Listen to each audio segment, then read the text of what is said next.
Hello guys, and welcome back to my YouTube channel. Most of you guys have got questions. Why do white people behave in the way that they behave in the United Snakes of America? Some of you have got questions. Why do they treat other people as inhuman? Why do they do things as if they don't have a conscience? Well, there are a few white people who have confessed to such kind of behavior and what causes it.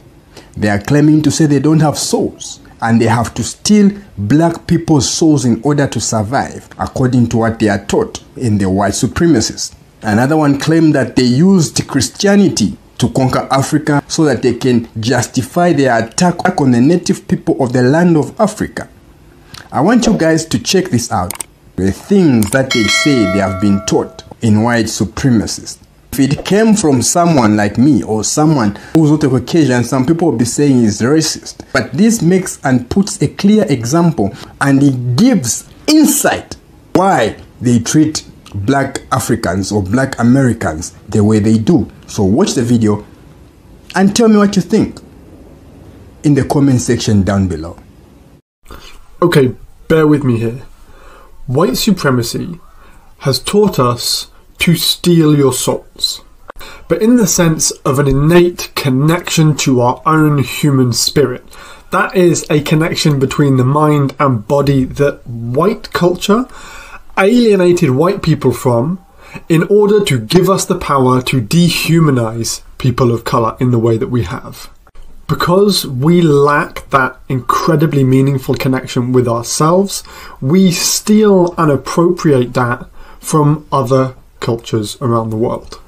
We love these expressions of soul and spirit, but hate that we can't do it and resent you for that.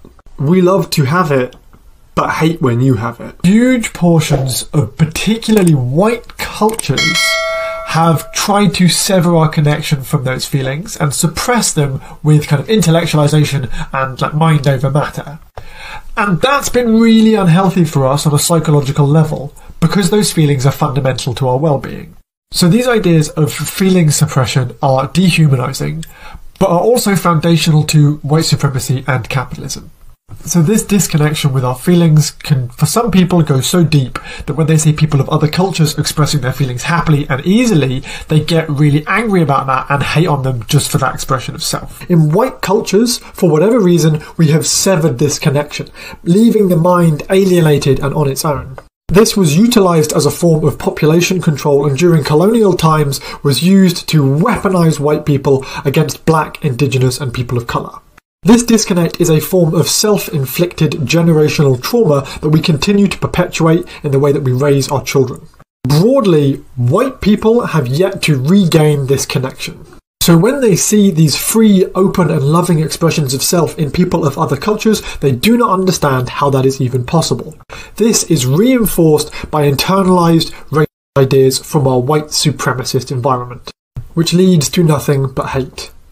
White culture, white societies are anti-human. To do all the shit we did, we had to disregard our innate value system and assign a new one to all humans and human relationships based in proximity to and perpetuation of whiteness. This means we don't view children as just personal property, but as a marketable product. An investment that is supposed to pay off in bringing social esteem or security later in life. An empty extension of the self to fill with standardized skill whose achievements you then take credit for throughout their life. But they never intend to be accountable for their own and therefore their representatives' failures. The only value they can extract is through his public dismissal. White culture, if you could even call it culture, is based in... It was a narrative created by colonizers, like my Portuguese ancestors, in order to justify what they were doing to other people on the continent of Africa and even here in North America. And the narrative was that we white people were better than all other races. And they did so through Christianity. They took the Bible and different scripture verses, twisted it around in order to fit the narrative of colonialism and white supremacy, and also the patriarchy. And the patriarchy is white man in power. White supremacy is white man in power. Colonialism is white man in power. And Christianity is white man in power. There are historical references and proof where the Catholic Church actually said to enslave an African was to save their soul. The kidnapped and enslaved Africans that were here in North America were preached different scripture verses than were actually in the Bible. And that's why they weren't allowed to read. Because if they could read, then they could see that these scripture verses were incorrect and they couldn't be controlled anymore by this white God. And white people, we didn't identify as white until colonialism. We identified as Portuguese, or Latvian, or German, or Italian, or French.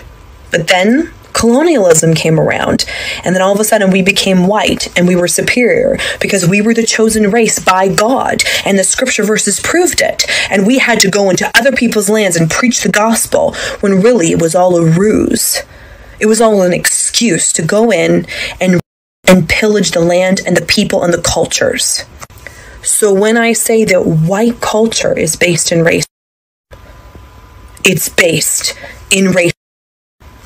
Christianity was the Trojan horse of white supremacy and colonialism.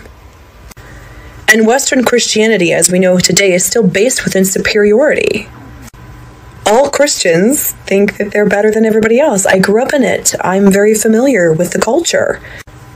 And it's part of the problem. There's a reason why most of Trump's supporters are Christians. It's because they don't even realize that the conditioning of colonialism and Christianity and the patriarchy is so deeply embedded within them and their identity that they don't even see the truth. Christianity is based in superiority, in white superiority, in white culture, which is all based in race. Here's the thing. As white anti-racists, we need to ditch this idea of, oh, I'm not racist, I'm above it. Assume you are. You have internalized ideas that you are unaware of, and rather than saying, oh no, I'm better than that, be ready to deal with the consequences of those racist ideas coming forth. So when a black, brown, indigenous or melanated person says to you, that was racist, you don't get defensive. You say, oh damn, you're probably right. I'm going to stop and fucking deal with this right now before I put more of this harm out into the world.